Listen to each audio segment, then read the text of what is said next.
Okay.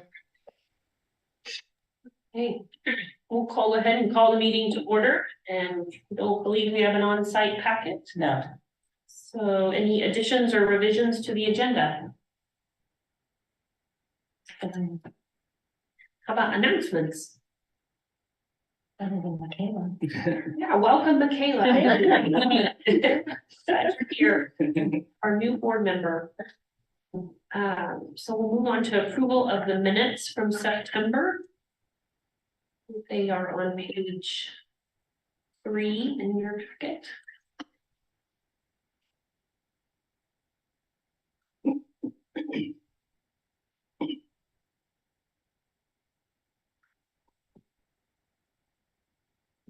Straightforward.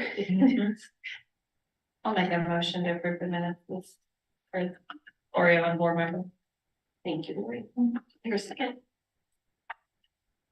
Okay, a second. I'll second it. I didn't know if I could have since I wasn't at that meeting. So we have a motion and a second. All in favor signify by saying yes. Yes. Any opposed? No. Motion carries. So unfinished business, our monthly finance report. Okay, this starts on page 4 in your packet. Page 4 shows the fee fund.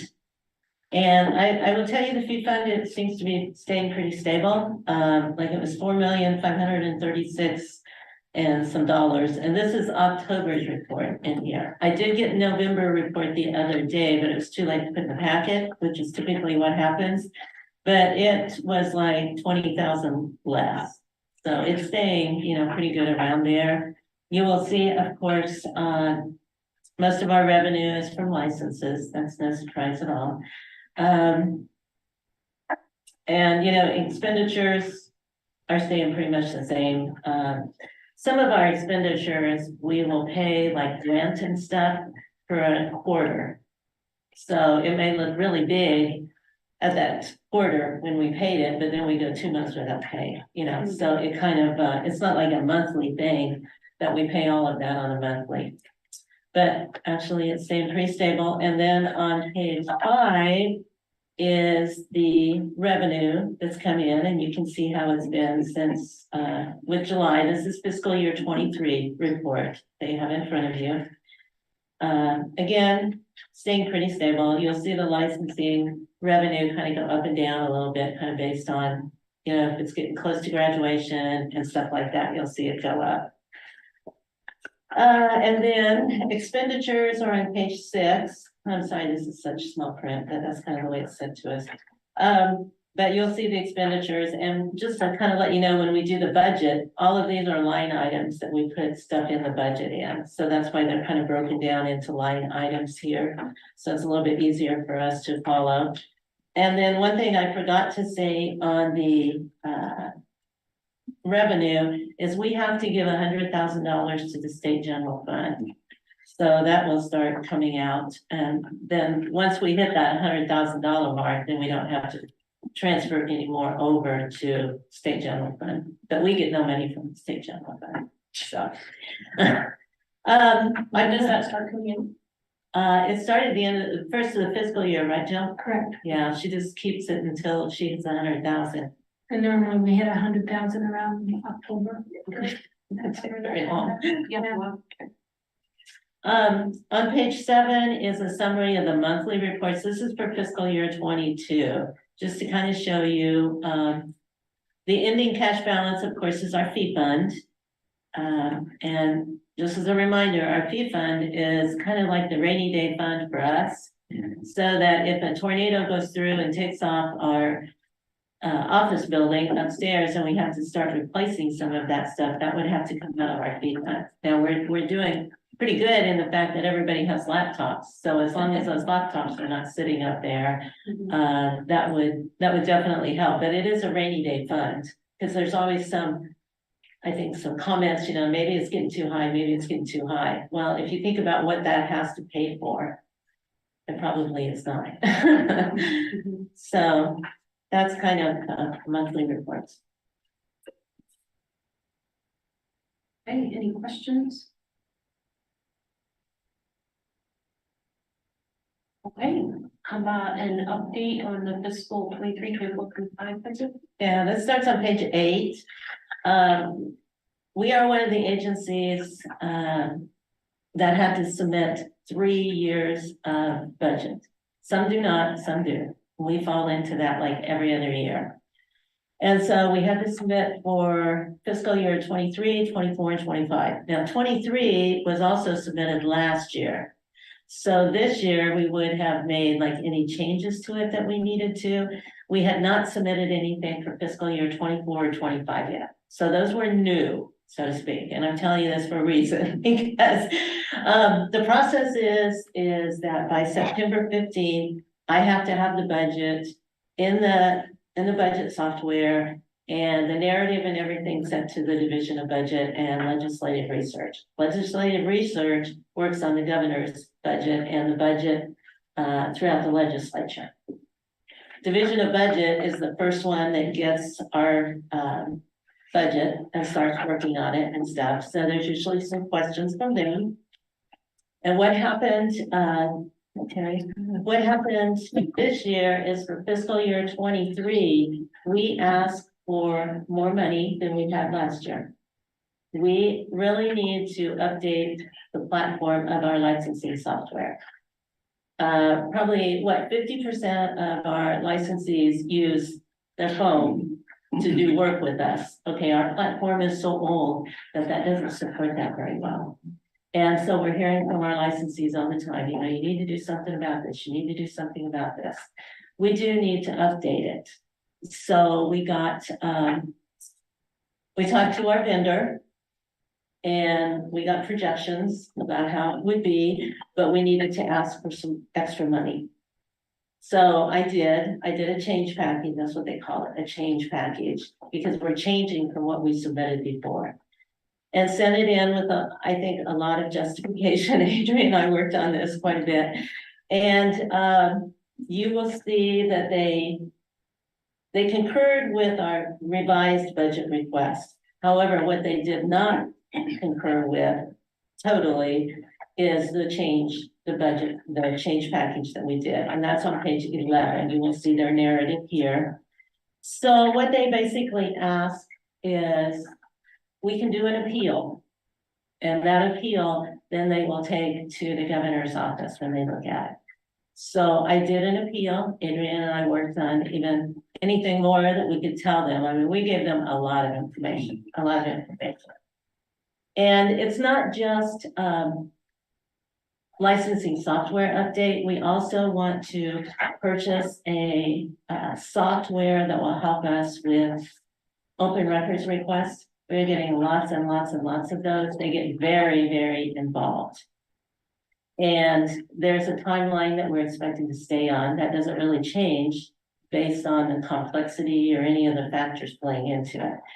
So we wanted to get a software that would better help us track that, be able to bring the people in that needed to. And so that's part of this also, is the request for that. So we won't know anything about this appeal and what the governor said until the governor's budget comes out next month. And then we should be able to see. And then the steps after that are, we have to go over to a budget hearing on the House side and the Senate side and defend our budget and explain why we need this and everything like that. And that's always kind of interesting. Anyway, you have on page 13, the fee fund analysis. And again, this is all projections. Okay, it's kind of hard to project out to fiscal year 2025 exactly what's going to happen. Because if we tried that before, we wouldn't have seen a pandemic, you know, and stuff like that, which had a huge impact. So these are just projections. And then page 15, you had the summary of fiscal year 24 from the Division of Budget, and they concurred with what we submitted, and same thing from fiscal year 25. So that's kind of where we're at with those budgets. Great job. We appreciate all the work you've put into that. And with that, an update on the data center. Well, the wee hours of tomorrow morning. We're gonna start moving our data center from Topeka to, it's kind of near the Kansas City area. Tony's been working really hard. He's our infrastructure guy. Lot of meetings and planning and working out all the details of how we're gonna get them there. And, we wanted to document all our steps, do all that kind of stuff. And we feel pretty confident with our, with our end of things. The part that kind of makes us a little nervous is there is a point that we have to rely on other people. And we had one misstep here it's probably been about maybe 2.5, 3 weeks ago. This new location where we're going is a pretty good sized place. There's a lot. Supposedly it's the largest subterranean location in the United States, so it's pretty big. But we were told our data line was to this facility, and so we don't have access to that. So we thought, okay, there it is. Good deal. Check that off. But then we went down there to test and stuff like that, and actually it was on the other end of the location, and so that was kind of an ordeal that we were pretty nervous about. So, but thankfully they realized their error and they fixed it within a few days. But there's that point where there's just certain things that we have to rely on other people that hopefully everything's in line. But we've been testing. Last night he said they were doing some testing with the backups and those sorts of things. And what we're doing is it's kind of like a modified, what they call lift and shift. So it's not like we're moving to new equipment. We're actually taking down the stuff that we own and moving it to a new location. So there's going to be some outage, and we have that planned for tomorrow. But we're hopeful that we'll be back online, and probably by mid-morning if everything goes well. If not, then we'll work through it. So we will have a little time that we will be like offline and stuff, but staff will be in the office. We do have our phones, but we won't be able to, pull up something and look when they call and ask us about something. And even our email communications will be somewhat offline.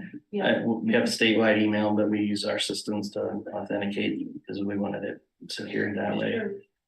So when we turn ours off, there will probably be a momentary little bit that they'll still work, but we've told the staff that they're, don't expect to be getting emails, that they should receive everything they get, hopefully overnight. So that'll come back up probably by end of day. Yeah, that's what I'm hoping. My son graduates on Friday, so I can, just like to see that.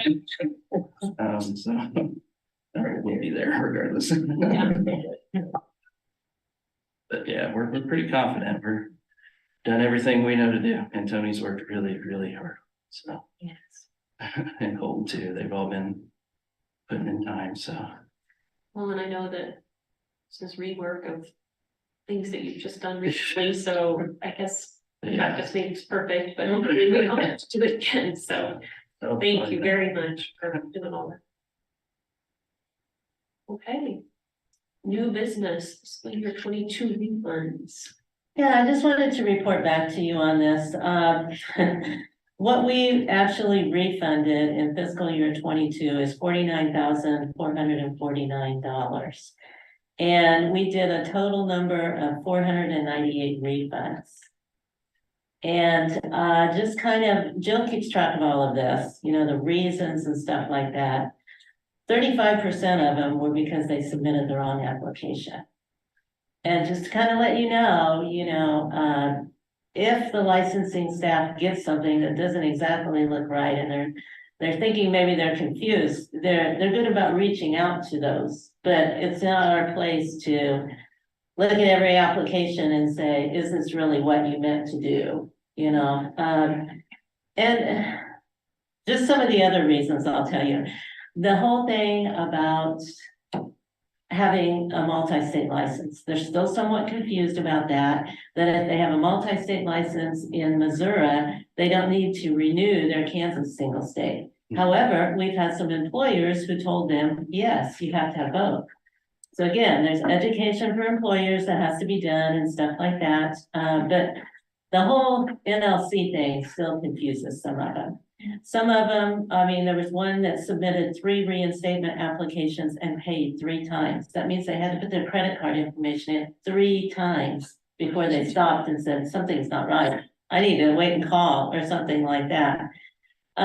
Duplicate licenses, we have several who will submit a multi-state and a single state because they're really not sure what they want, so they just submit both of them, they pay for both of them. Because they can't submit them online without paying. Mhm. And so then we have to try to figure out, exactly what you're wanting. They submit duplicate applications. This is just one to kind of show you what we get sometimes. They submitted an application, but they hold a license in Texas. However, all they wanted was their NCLEX test results sent to the Florida Board of Nursing. Yeah, this is what the staff has to deal with, okay?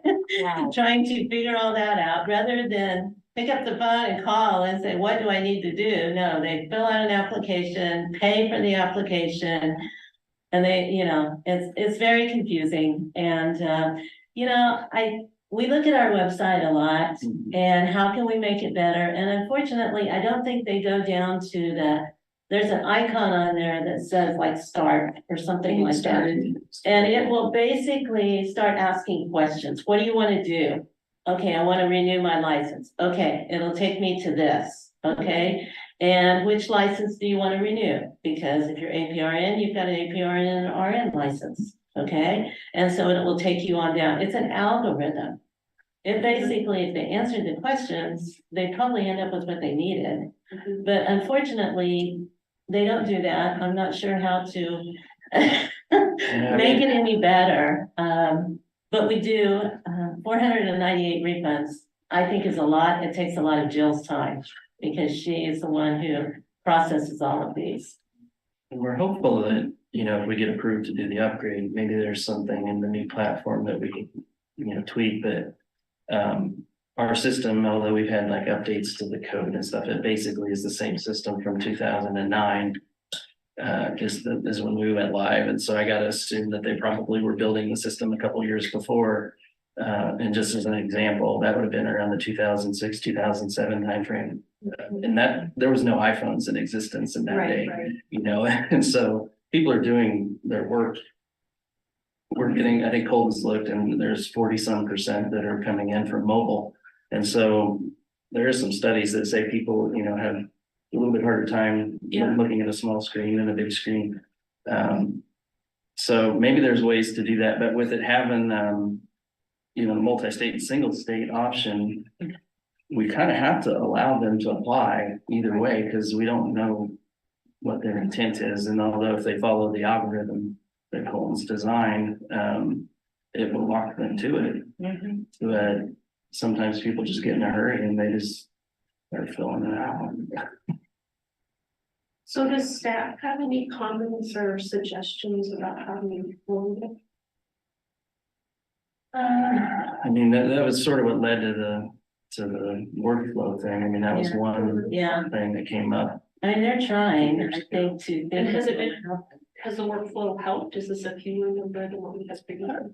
I would say it's helped them get to the information a little easier, but I don't know what they're doing. We're kind of puzzled on some of these. We really are, and the whole multi-state thing, we've communicated in a newsletter, we've done it on our website, we've communicated to employers, I'm not sure what else we can do about that. There is just confusion, and unfortunately, I think the option, I agree with Adrian, that they can do single state or multi-state is very confusing for some of them. Sure.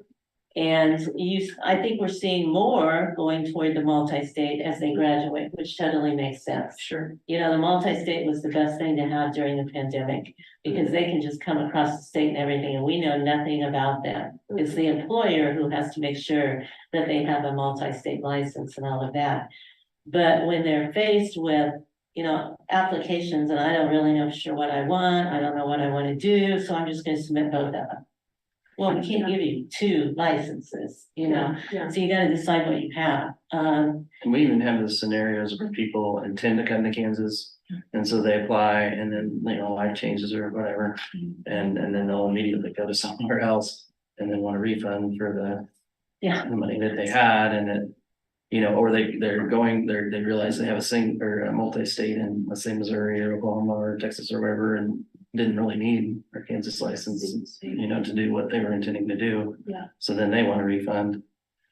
Yeah. Yeah, I mean, It's, our licensing staff are very, very patient and very, very good about working with them, but I struggle because I wish there was something more we could do, but I truly think we've done a lot. I'm just not sure what else to do. Can I make a suggestion? Sure. So I'm on the website on my phone. Mhm. I did have to scroll almost all the way down to that getting started icon. I wonder if we could just put it up at the top. yeah, that's one thing we probably do need to look Yeah. at. Or at This, least the say, maintenance window is please posted. page.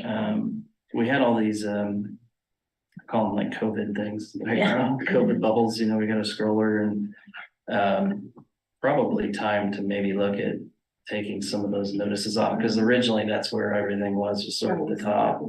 But when COVID was going on, things were changing nightly, We had all so those we had all executive these orders. Yeah. and things, and so, I think that's a good idea. I'm just a patient person, so I do scroll through things, but I know a lot of people will be like, oh, they're off service it's off service, so I can't do a thing today.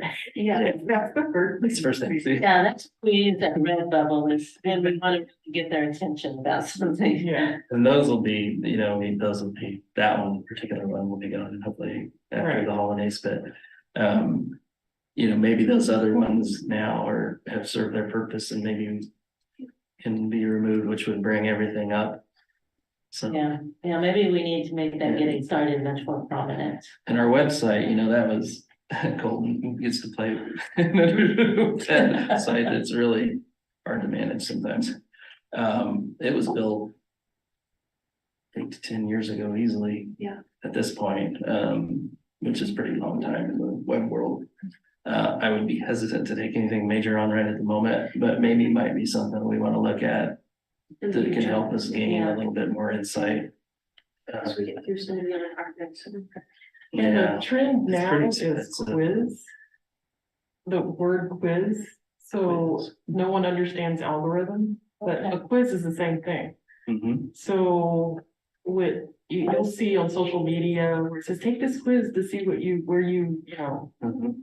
what program you should be on or whatever. So maybe just changing the nomenclature to quiz, getting started quiz, and then people Okay. kind of get that. It's a little bit more modern That's good. terminology. That's a great idea. We've even thought of, you know, trying to do some videos or something, some steps, but we have the YouTube portal that we do the board, and we have one very small thing out there, but that's kind of been on the radar too. It's just getting the ability and bandwidth to do all this stuff. Yeah. And maintain it. That's probably the bigger thing.